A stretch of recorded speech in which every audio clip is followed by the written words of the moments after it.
Bueno, soy Mercedes D'Alessandro, doctora en Economía y estoy a cargo de la Dirección Nacional de Economía, Igualdad y Género del Ministerio de Economía de la Argentina. Bueno, el año 2020 nos deja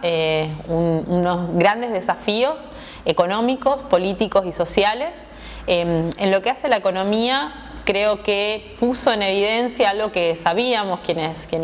hacemos política, quienes militamos, quienes somos economistas, cientistas sociales o personas de la vida común y cotidiana. Sabemos que existen grandes niveles de desigualdad en nuestras sociedades y esas desigualdades quedaron mucho más expuestas con la pandemia COVID-19. Cuando hablamos de desigualdades no hablamos solamente de desigualdades entre ricos y pobres, algo que salta a la vista y que no hace falta siquiera meterse mucho a disectarlo, sino que también hay desigualdades que se fueron manifestando de una manera mucho más evidente y más fuerte de lo que pensábamos con la pandemia, como son la desigualdad en el acceso a la vivienda, la desigualdad en el acceso a la infraestructura, al agua, a la tecnología, a tener o no la posibilidad de conectarse a internet. Y estas desigualdades también se vieron reforzadas por la posición que tienen las personas dentro del sistema productivo, del sistema económico. Es así como, desde lo económico, desde la mirada que nosotras llevamos adelante, encontramos que los y las trabajadoras informales son los más afectados por la pandemia, son los que más empleos perdieron, los que más ingresos perdieron, los que más posibilidades laborales perdieron, y dentro de ese sector de la informalidad están con mayor preponderancia las mujeres y los jóvenes. En la Argentina, así como en gran parte de Latinoamérica, la precarización laboral es un fenómeno muy extendido. En la Argentina, casi el 40% de los trabajadores y trabajadoras se desarrolla en la informalidad, es decir, no tiene derechos laborales como una licencia por enfermedad, una licencia por maternidad o paternidad, vacaciones, aguinaldo, protección social, etc. Es decir, que al llegar la pandemia, cuando se empiezan a tomar las primeras medidas frente a la pandemia, las medidas de emergencia sanitaria que implican el frenar la movilización de las personas, pedirles que empiecen a aislarse de distintas maneras y depende del momento del tiempo o el país con distintas dimensiones, muchas de estas personas que tienen estos empleos informales pierden la posibilidad de generar sus propios ingresos. Para ser muy esquemática con respecto al tema que sí conozco en profundidad, que es lo que pasó en la Argentina, el 20 de marzo, el presidente Alberto Fernández anuncia las medidas de aislamiento social preventivo y obligatorio. En ese momento, el mensaje que se orienta a la población es que se cuide de contagiarse. Ese cuidado pasa por quedarse en su casa, en los casos en que en el mayor tiempo posible, evitar salir, evitar encontrarse con otras personas que no sean los miembros con los que convive, con las personas más cercanas, y cuidarse de alguna manera era quédate en tu casa, quédate en tu casa. Esto, como decía antes, se vuelve un eslogan que es fácil para algunas personas, que es una forma de cuidado muy sencilla, pero que sin embargo para un montón de gente es algo casi imposible. O porque vive en condiciones de hacinamiento, o porque no tiene la posibilidad de aislarse, porque no hay suficiente espacio en su casa, en el lugar en donde vive, o porque no tiene casa, o porque la infraestructura de agua potable, porque nos pedían que nos lavemos las manos, es escasa también y significa un gran problema. E incluso también porque muchas de estas personas, para poder trabajar y generar sus ingresos, necesitan salir de su hogar. Una trabajadora doméstica del servicio doméstico, para poder ir a limpiar una casa o cuidar a los chicos o cocinar en una casa ajena, tiene que salir de su hogar, tiene que probablemente tomarse un tren o un colectivo, desplazarse hacia otro lugar de la ciudad en donde va a ejercer su trabajo y luego volver a su casa. Cuando se cierran el transporte, se cierra la circulación, se le pide a la gente que se quede, obviamente esta persona no va a poder realizar este trabajo. Esta persona en la Argentina es una de cada 5 de las mujeres ocupadas, es decir, una de cada 5 mujeres hoy en la Argentina trabaja como empleada doméstica. Y no solo eso, sino que el 76% de estas mujeres trabajan en condiciones de informalidad, en las condiciones que describía previamente, es decir, no tienen ningún derecho laboral. Si yo le estoy pidiendo a estas mujeres que no salgan a trabajar, le estoy pidiendo que opten entre tener ingresos o cuidarse frente al virus. Esto para muchas familias en la Argentina, en Latinoamérica, en los distintos países del mundo, fue realmente una cuestión de vida o muerte, de supervivencia, fue una cuestión de tener que arreglarse o resolver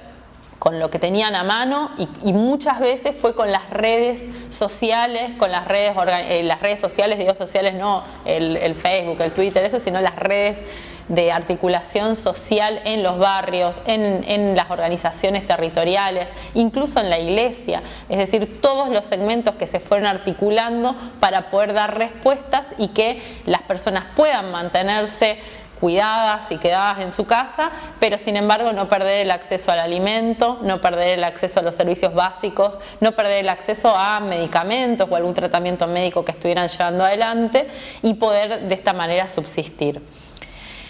El 20 de marzo, yo decía, el presidente anuncia las medidas de aislamiento social preventivo y obligatorio en la Argentina y el 23 de marzo se anuncia el ingreso familiar de emergencia.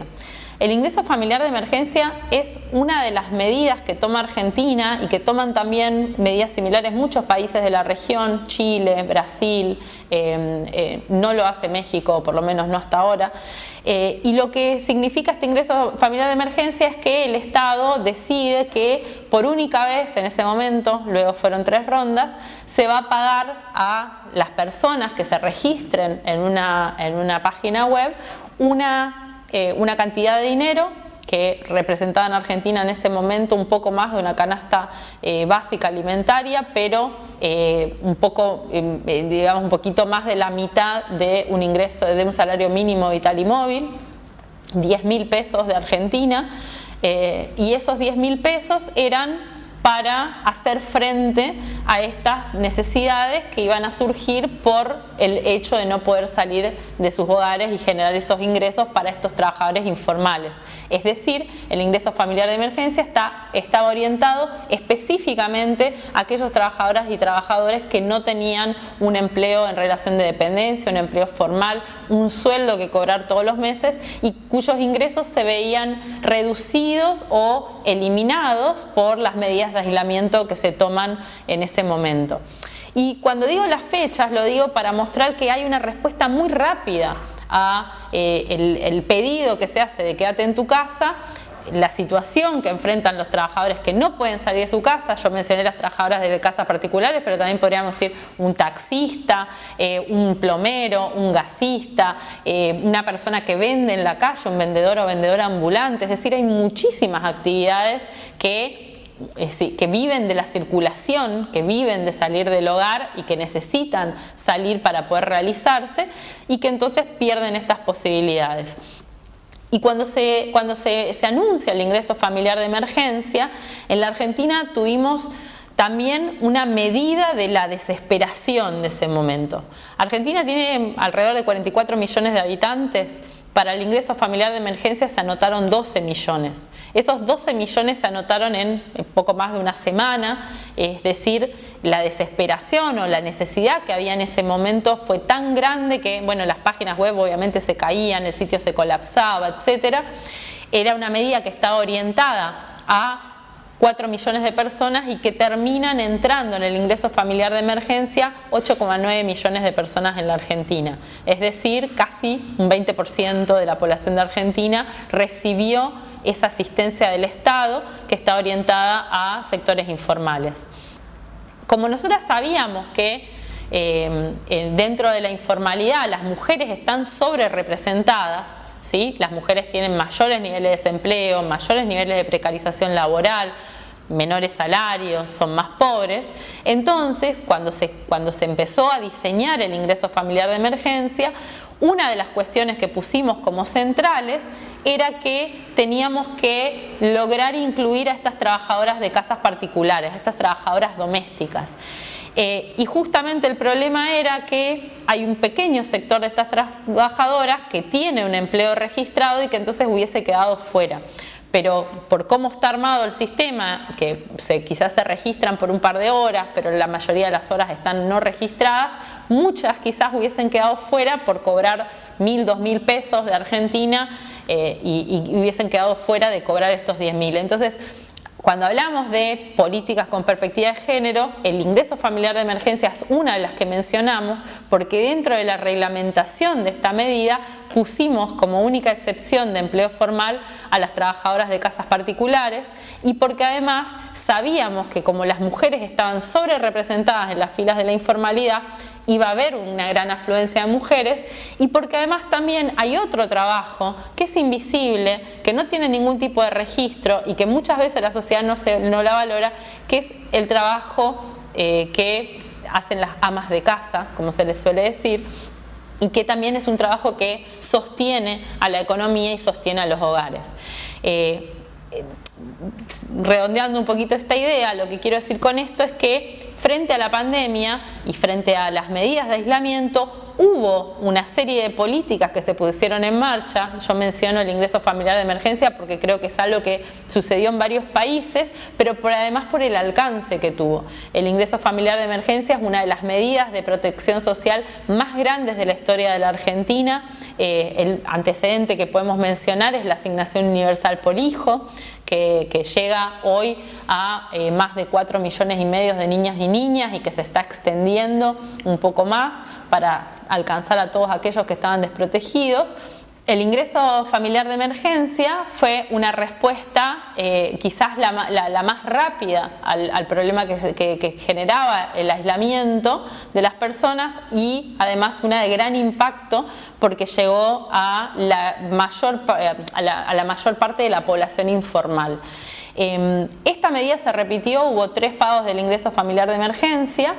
Y dentro de esos pagos del ingreso familiar de emergencia se fueron dando otra serie de eventos que mejoraron también la situación de los trabajadores y trabajadoras informales. Y digo mejoraron muy entre comillas porque por supuesto la pandemia dejó muy malherida a toda esa población frente a la situación económica. Y es la siguiente, cuando se anota la gente en esta web, que son 12 millones, que después empiezan a hacer los filtros le digo a los controles, ¿no? De si les toca o no, porque tenía que cumplir determinados requisitos las personas para recibir el ingreso familiar de emergencia, llega el momento de pagar a estas casi 9 millones de personas y lo que se encuentra es que la mitad no tenía una cuenta bancaria, ¿no? Entonces, ¿cómo hacemos para pagarle a 4,5 millones de personas 10.000 pesos si no tienen una cuenta bancaria? Y hay que hacerlo rápido además porque la pandemia avanza, las casas siguen cerradas, la circulación sigue cerrada y estas personas están quedando desprotegidas y sin ingresos y sin posibilidad de salir a trabajar. De ahí se puso en marcha un operativo gigantesco que también es uno de los operativos más grandes de la historia de la Argentina en términos de bancarización de las personas. Entre abril del 2020 y octubre del 2020, que se termina de pagar la tercera ronda del IFE, es decir, en alrededor de 6 meses se bancarizó a 4,5 millones de personas. Eso tampoco tiene ningún correlato, el único caso previo es el de la asignación universal por hijo, que bancarizó a cerca de 2 millones de personas, pero en un lapso mucho mayor. Y esto también se hizo contrarreloj. Mientras tanto, se estuvo pagando en efectivo. En efectivo implica con una logística gigantesca, en donde el Estado tuvo que salir a conseguir mandar en sobres el efectivo a los hogares, a espacios del correo argentino, mandarlos a cajeros. Eso también significa saber cuántos cajeros hay en todo el país, cuánta plata se puede poner en cada cajero, cuántas veces por día hay que recargarlo, transporte de caudales, es decir, se puso en movilización una serie de recursos para dar respuesta para que la gente tenga el dinero para poder afrontar ese problema. Y yo lo menciono así y con tanto detalle porque creo que cuando se habla del Estado todavía tenemos una fantasía neoliberal de que el Estado es un elefante, que el Estado no se mueve, que el Estado es lento, que el Estado es burocrático, que el Estado no puede dar respuestas rápidas. Y yo creo que tanto en Argentina como en Brasil, como en Chile, como incluso en Estados Unidos, la respuesta que dio el Estado sorprendió tanto a la sociedad civil como al Estado mismo, como al sector privado, de la rapidez y de la capacidad de llegada y la capilaridad. Pero eso, en el caso particular de la Argentina, no hubiese sido posible sin una gran articulación territorial con las organizaciones sociales, con la militancia, con toda la gente que le puso el cuerpo literalmente a la pandemia, sosteniendo comedores comunitarios, sosteniendo espacios de cuidado para garantizar que la abuelita de la esquina, de la villa, de la vuelta, tuviera sus medicamentos y no le faltara nada, que las personas que nunca habían ido a un comedor se sientan bien, se sientan cómodas, se las pueda atender. Es decir, que realmente un montón de gente ejerció plenamente la solidaridad con los demás, cuidándose a sí mismos y cuidándolos, y ahí también el Estado pasó de dar asistencia alimentaria de 8 millones de personas a 11 millones de personas durante la pandemia en estas redes solidarias de acción. Y otra vez acá, y digo porque la charla que yo tengo que dar es sobre perspectiva de género y pareciera que no estoy hablando de las mujeres, pero creo que las mujeres aparecen todo el tiempo. Cuando hablamos de los comedores que sostuvieron esta asistencia alimentaria que el Estado llevó a estos hogares que estaban realmente pasando privaciones, estoy hablando de mujeres. La mayor parte de los comedores populares está sostenido por mujeres que son quienes revuelven las ollas, quienes hacen las compras, quienes organizan la comida, quienes organizan las filas, atienden a las personas que se acercan. Así también son las mujeres, la mayor parte del personal del sistema de salud, que fueron quienes estuvieron desde que empezó la pandemia hasta este momento en el que estamos hablando, atendiendo, sosteniendo y cuidando a las personas que se acercaban al sistema de salud, sea por algún caso de COVID o por alguna otra enfermedad. 8 de cada 10 personas del sistema de salud en la Argentina son mujeres. Son también las maestras que sostuvieron las clases a pesar de todos los inconvenientes que hubo en formatos virtuales, que tuvieron que adaptar contenidos, tiempos, procesos, sus propias, formarse ellas mismas. Y hablo en femenino porque también en el personal de las escuelas 8 de cada 10 personas, en el sector de enseñanza, 8 de cada 10 personas son mujeres. Y no solo eso, sino que además el quédate en tu casa, el cuidate, el no salgas, las medidas de aislamiento significaron el cierre de un montón de actividades productivas, y entre esas actividades productivas estuvieron también cerradas los jardines que cuidan a niños y niñas, a bebés, a personas que tienen alguna necesidad por discapacidad, por enfermedad. Se estuvieron cerradas también las escuelas, y esto generó que niños, niñas y adolescentes pasen en sus hogares la mayor parte del tiempo, si no es todo el día. Y esto tiene una carga muy importante para los hogares, porque estos niños que en situaciones normales estarían en la escuela, jugando en la plaza con los amigos, en algún jardín, en la colonia de vacaciones, o paseando el perro, o charlando con la vecina, hoy están en los hogares y están demandando la atención de su familia, estaban teniendo que conectarse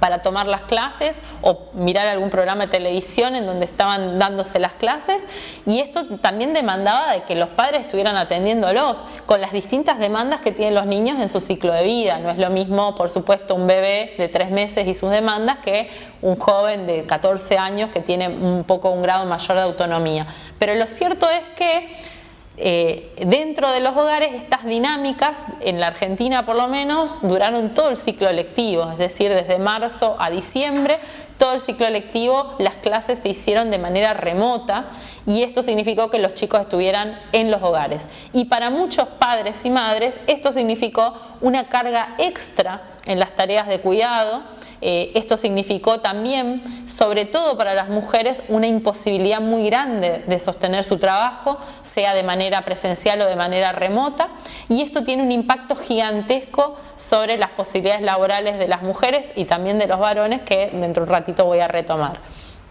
Pero entonces, cerrando la cuestión de la pandemia, en principio la pandemia generó una transformación gigantesca en la forma en la que se organiza la economía,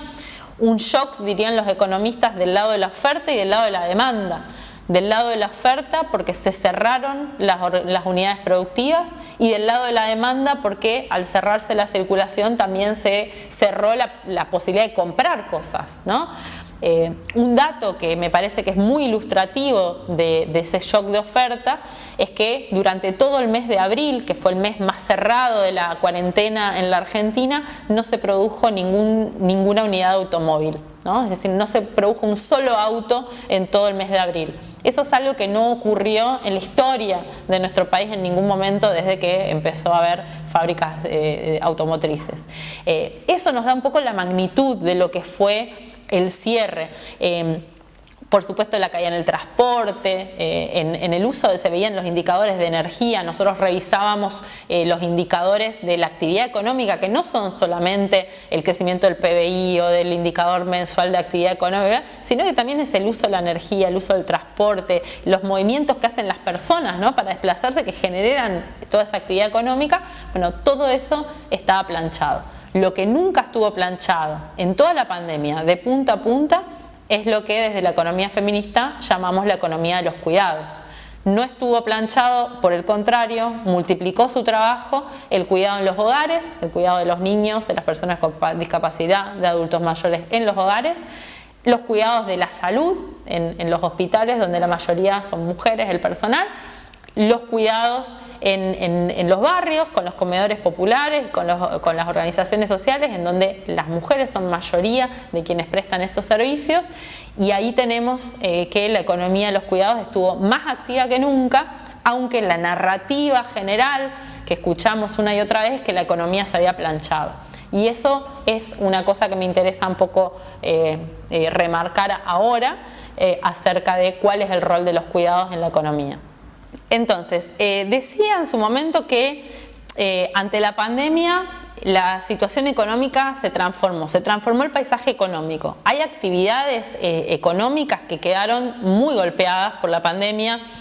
por ejemplo, el sector turismo, la gastronomía, la cultura. Son sectores que, como trabajan o viven de que la gente se aglutine, se reúna, se encuentre, y frente a la pandemia se trató de lo contrario, se trató de separarse, de no juntarse o de juntarse en espacios que realmente sean muy grandes y aireados. Entonces estos sectores se fueron viendo muy afectados.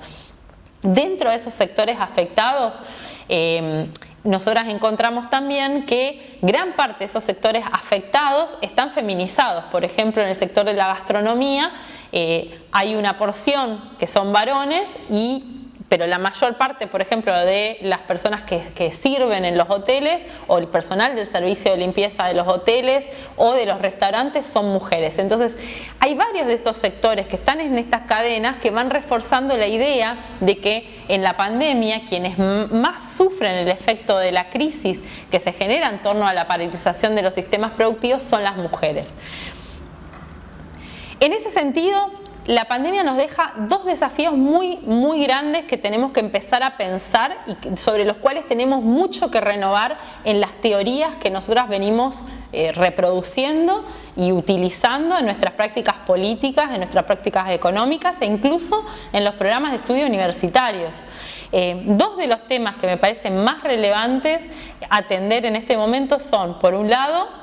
la perspectiva de género en las políticas públicas, y por el otro lado la perspectiva ambiental y de sostenibilidad del medio ambiente, que es un tema gigantesco que a mí me excede, pero que me gusta igual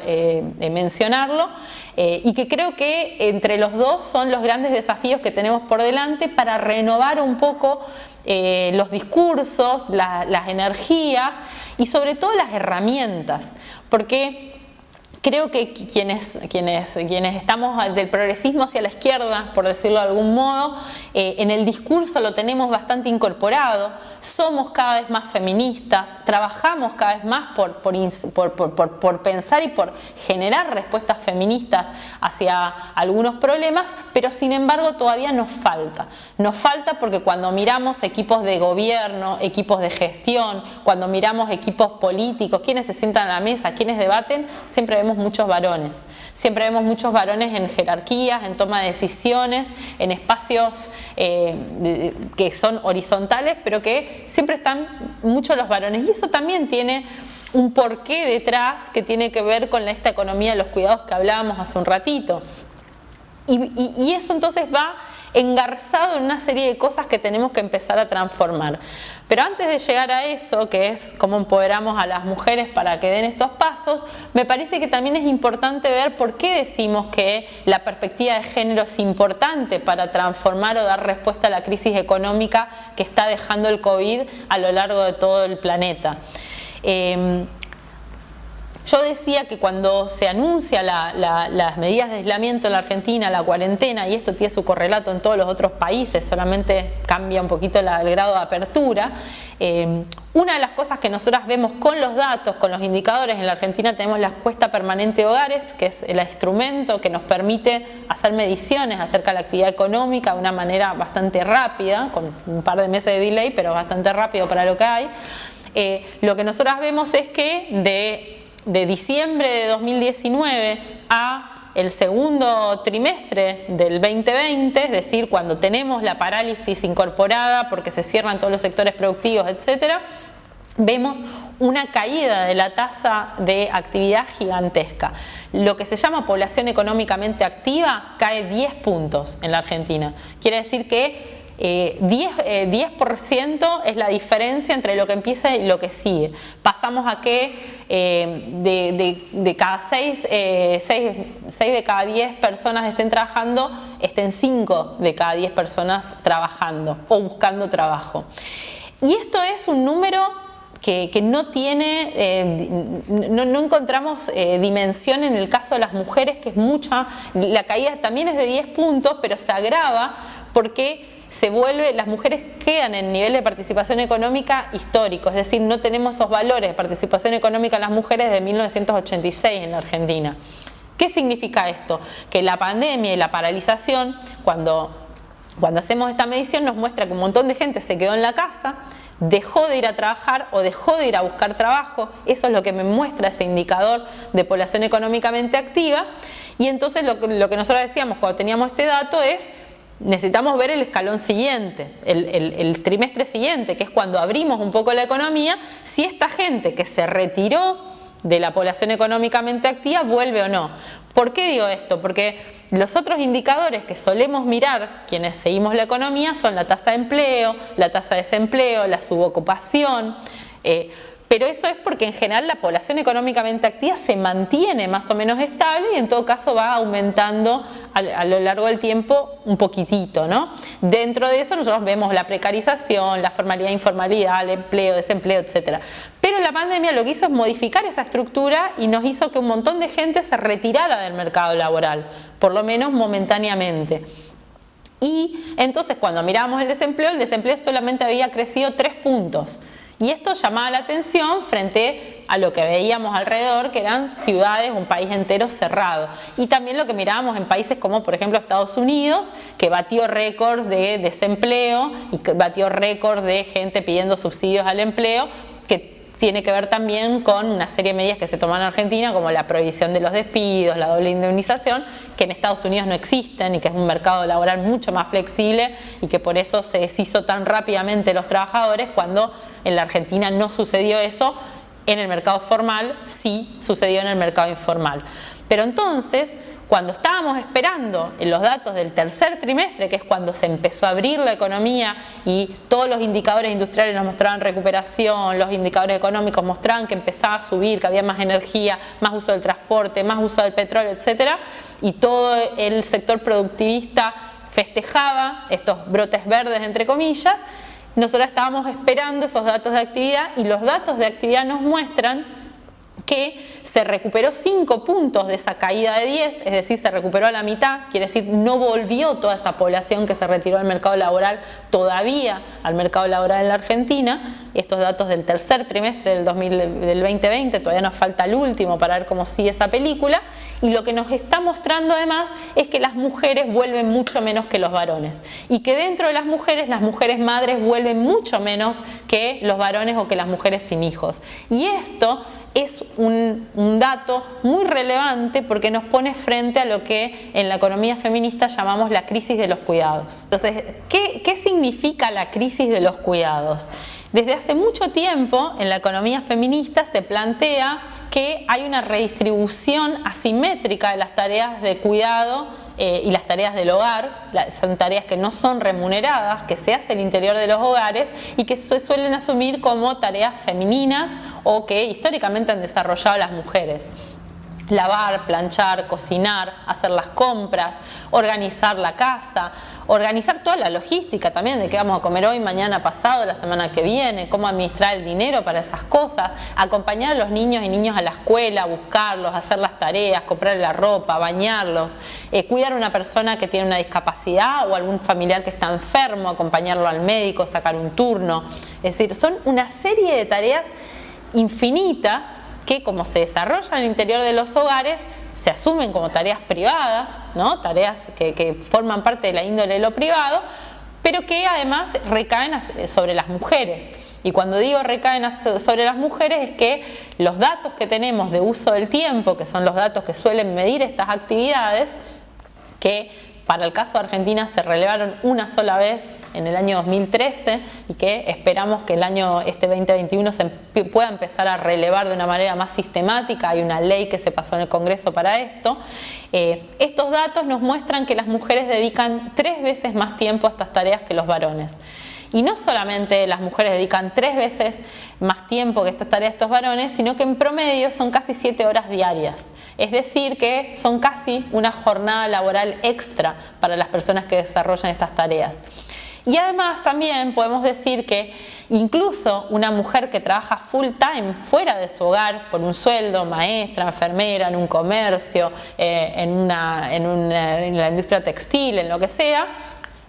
termina sus 8 horas de trabajo, viaja en el bondi, tarda, no sé, 10 horas entre que sale de la casa y vuelve, y llega a la casa y le dedica más tiempo a cocinar, lavar, planchar y cuidar a los chicos que un varón que está completamente desempleado. Es así de desigual la estructura en la cual se reparten estas tareas, y esto, como realmente pesa en el día, una jornada de 7 horas de estas tareas domésticas y de cuidado no remunerados, realmente es una segunda jornada laboral.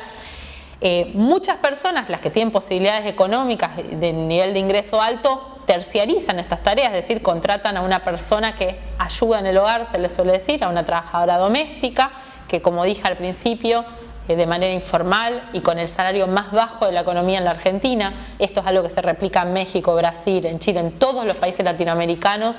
Los trabajos domésticos son mal pagos y son precarios. En México, recién en el 2020 llegó al Senado una ley que regula por primera vez el trabajo de las empleadas domésticas.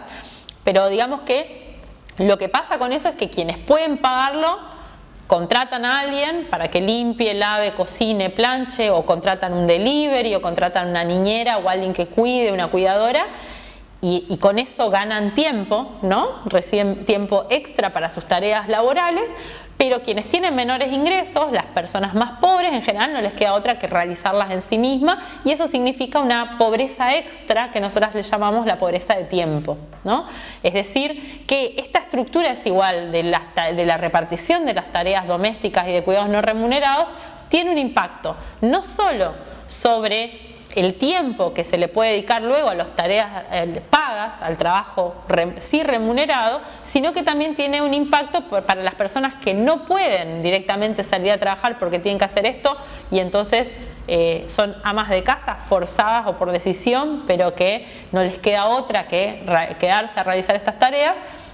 sino que además para muchas mujeres que no pueden suplantar o contratar a alguien que realice estas tareas por ellas, se convierte en una imposibilidad de estudiar, formarse, capacitarse o incluso tener tiempo libre. Es decir, es una rutina que no termina nunca y que es un continuo de trabajos pagos y no pagos. Esto para nosotras es un eje de la desigualdad, es decir, la crisis de los cuidados, el hecho de que los cuidados, la única manera de resolverlos sean en el interior del hogar, que no haya la suficiente provisión de servicios de cuidado gratuitos y accesibles, la suficiente provisión de jardines materno-paternales, de espacios de cuidado, de guarderías, de clubes, de lugares en donde los niños y niñas puedan sociabilizar, puedan educarse, puedan estar contenidos, estimulados por personas que sean profesionales. Esto hace que sean las mujeres las que más sufran el impacto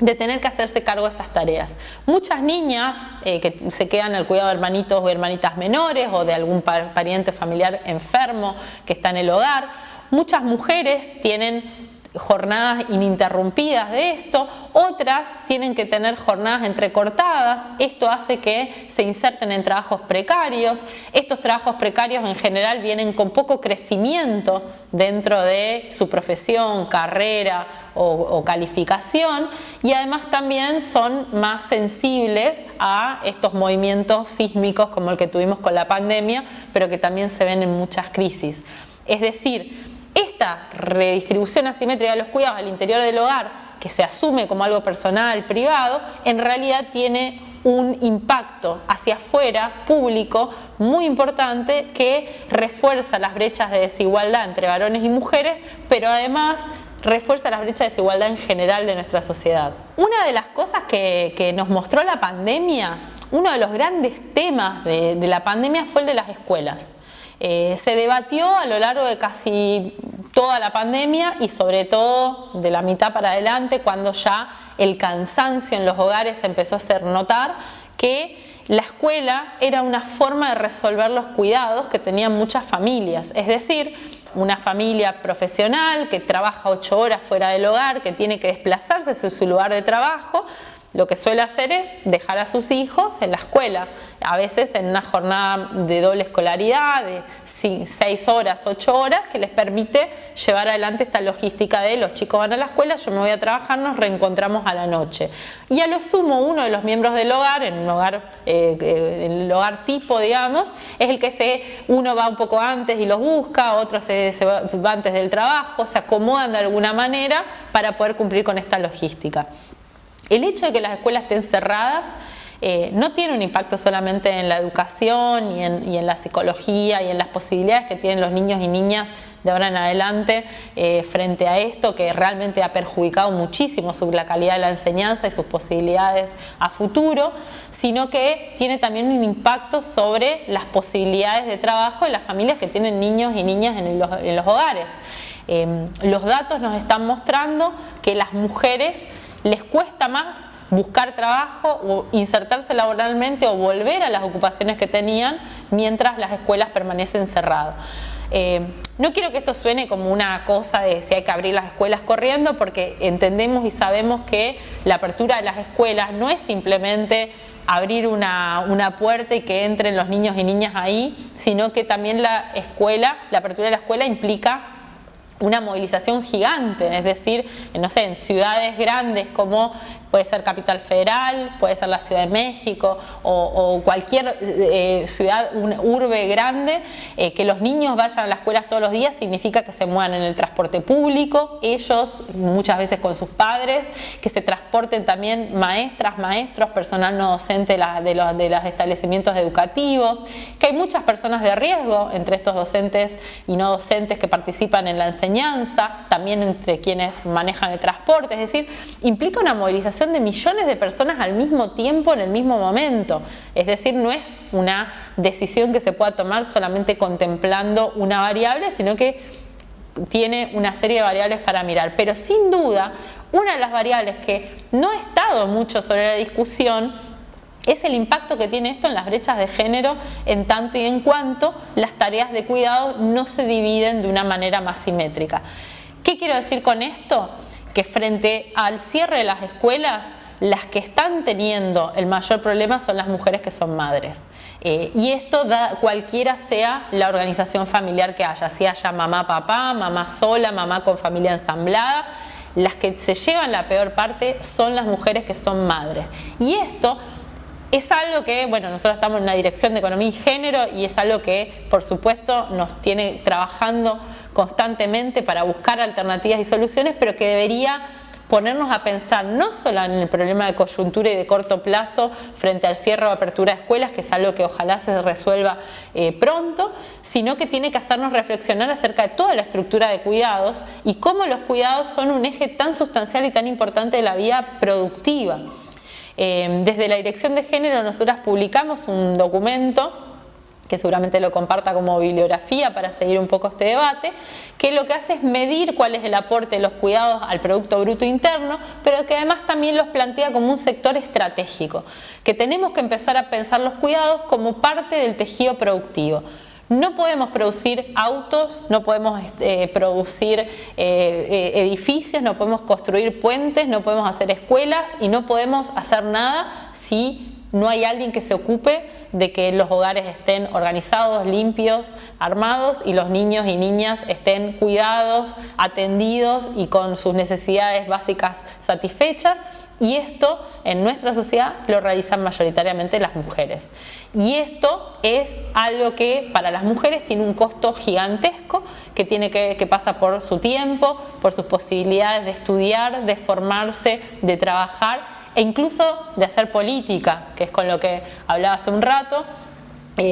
Yo trabajo en el Ministerio de Economía. En pandemia venimos muy pocas personas y una de las cosas que siempre hablo con el equipo es quienes más venimos de manera presencial a este edificio somos las mujeres que no tenemos hijos y los varones, tengan o no tengan hijos. Los varones que tienen, no es una variable, aún en un equipo en el cual estamos hablando de estos temas constantemente. Y esto es algo que pasa en muchas cosas. Vemos fotos de reuniones y reuniones en que son varones y varones y varones. Y nos tiene que llamar la atención no solo porque es injusto que las mujeres, que somos la mitad de la población mundial y que tenemos además mayores niveles educativos, mayores niveles de formación y trabajamos a la par que ellos, no estemos en las mesas de decisión, sino porque además necesitamos incorporar también estas vivencias. Estas vivencias, quiero decir, las necesidades de los tiempos que tenemos que tener para cuidados, y feminizar la política también pasa por ahí. Pasa por entender que en la vida cotidiana hay un montón de demandas y que muchas de esas demandas pasan por cuidar los hogares y cuidar lo que pasa ahí, y que eso es fundamental para que la sociedad crezca bien, sana, y que además tengamos igualdad, no solamente igualdad de género, sino igualdad en general. Un hogar en donde hoy hay dos ingresos y la mujer se tiene que retirar del mercado laboral para cuidar y pierde ese ingreso, es un hogar que va a ser más pobre. Es una familia que va a estar perdiendo poder adquisitivo, es un niño o niña que se está quizás entrando en la pobreza y es un problema que tenemos hacia futuro. Es también una mujer que está dejando de pagar sus aportes para poder tener una jubilación en el futuro, y es algo que el Estado, por lo menos en Argentina, que tiene moratorias y cubre eso, va a tener que gastar más adelante. Es decir, no cierra por ningún lado, no cierra en términos económicos, no cierra en términos sociales, no cierra en términos del mundo que creo que la mayoría queremos para adelante. ¿Qué podemos sacar de esto? La economía, por más que muchas veces pensemos que solamente se trata de bonos, deuda, tipo de cambio, el dólar, las brechas cambiarias, el mercado del comercio internacional, que obviamente la economía se trata de todo eso, la economía también es cómo nos organizamos socialmente para producir. Y dentro de eso que producimos y reproducimos la vida, producimos y reproducimos relaciones sociales que van más allá de una ganancia económica. Y ahí es donde creo que tenemos un gran desafío, y por eso decía que la perspectiva de género y la perspectiva ambiental tienen que sumar en nuestras ideas acerca del futuro, y tienen que ayudarnos porque nos tienen que sacar del foco en el cual años y décadas, diría yo, de economía neoliberal nos ha querido correr el marco de la discusión y llevarnos a su cancha, y pareciera que todo lo que hacemos tiene que ser eficiente, tiene que ser rendidor, y la manera de mostrarlo es en dinero o es en crecimiento económico. ¿De qué nos sirve mostrar indicadores de crecimiento económico si lo que tenemos por debajo es destrucción del medio ambiente o empeoramiento de las condiciones de vida? Ahí tenemos muchas cosas que tenemos que replantearnos. Y para cerrar, me gustaría decir que creo que la pandemia, si bien ha sido una tragedia para gran parte de la humanidad, se han perdido muchísimas vidas, hay muchas personas que han perdido a seres queridos, hay muchas personas que han perdido sus fuentes de ingresos, sus fuentes laborales, que le ha cambiado la vida por completo.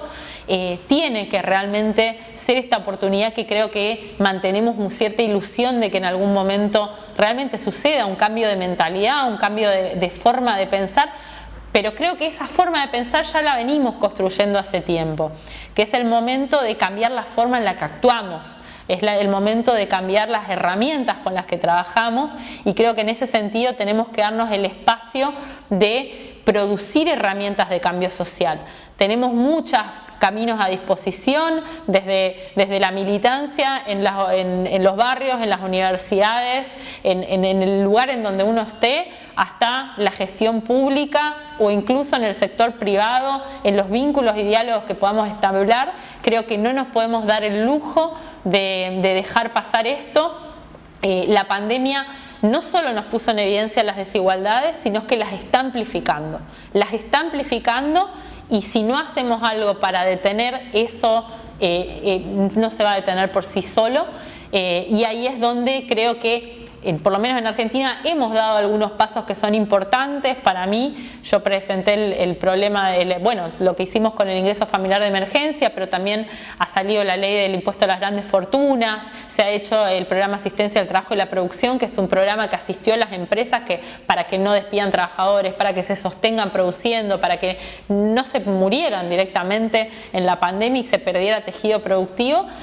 pero todo eso no alcanza si no lo vemos en un largo plazo, si no nos lo planteamos como un objetivo, un horizonte, un hacia dónde. Creo que lo que está en disputa, de alguna manera, no es tanto el pensar hacia dónde, porque creo que quienes venimos militando, trabajando, construyendo, diagnosticando y pensando desde el progresismo hacia la izquierda, tenemos un horizonte más o menos claro, con algunos matices. Lo que creo es que es la hora de tomar las herramientas que tenemos en nuestras manos y poder llevar eso a la práctica, y ahí tenemos que ser audaces, tenemos que ir un poco más allá de lo que las estructuras en las que estamos a veces nos permiten, y jugárnoslas, porque no hay mucho tiempo para hacer este salto. Somos una generación que tiene una responsabilidad política y que tiene las herramientas de hacerlo, así que invito a todos y todas quienes están tomando este curso que se aprovechen de la posibilidad de interactuar, de generar lazos, nexos, ampliar la potencia y construir una salida colectiva, que es la única manera de construir que conocemos todos y todas.